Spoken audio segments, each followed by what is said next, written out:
Nous vous remercions de passer au stand de la classe première D2 autour d'un projet à caractère communautaire.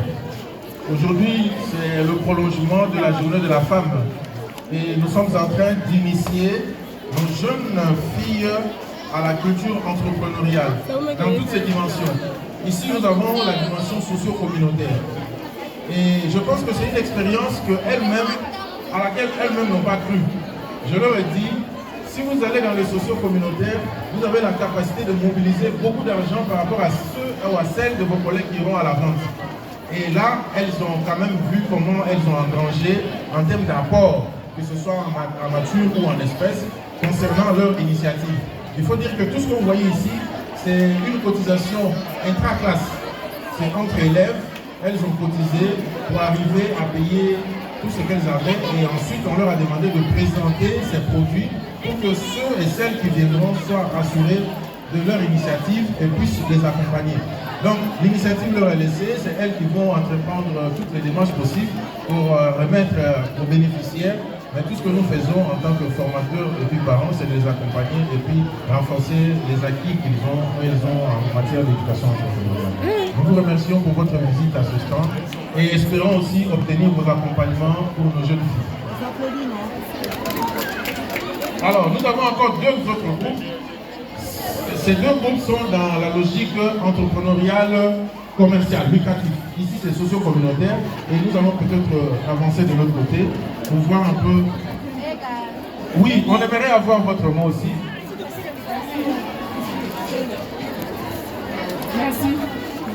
Bon, en fait, moi j'aimerais dire qu'effectivement c'est une très belle initiative. C'est vrai qu'aujourd'hui nous sommes venus créer l'excellence, le leadership, l'engagement à la vie publique, mais c'est ça justement l'engagement à la vie publique, c'est ça la participation. Parce que nos jeunes filles sont à l'école, elles sont en milieu scolaire, dans les études, mais au-delà des études, il faut aussi s'engager dans la vie sociale, dans la construction de la société, pour s'engager à tous ces niveaux-là. Et là, c'est vraiment un début. C'est un début, c'est une initiation que vous offrez à ces jeunes filles-là. Donc je vais vous en féliciter, je vais les féliciter elles-mêmes. Et puis on peut aussi vous poser une question. Quand est-ce que les dons seront remis? Est-ce que c'est remis régulièrement, une fréquence, ou bien c'est en fonction de la quantité ou de la qualité de dons que vous avez collectés que sont remis aux enfants de la communauté? En tout cas, c'est une très belle question parce que ça va ouvrir plusieurs lucarnes.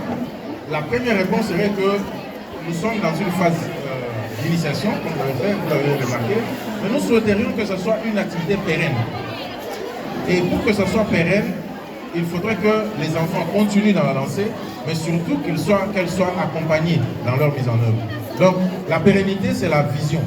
Par contre, occasionnellement, c'est pendant le congé de Pâques qu'elles ont prévu d'aller déposer le don.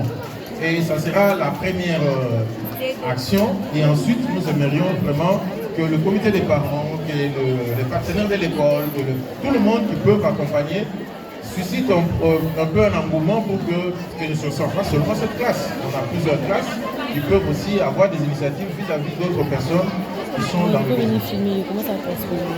Donc nous allons voir le deuxième stand.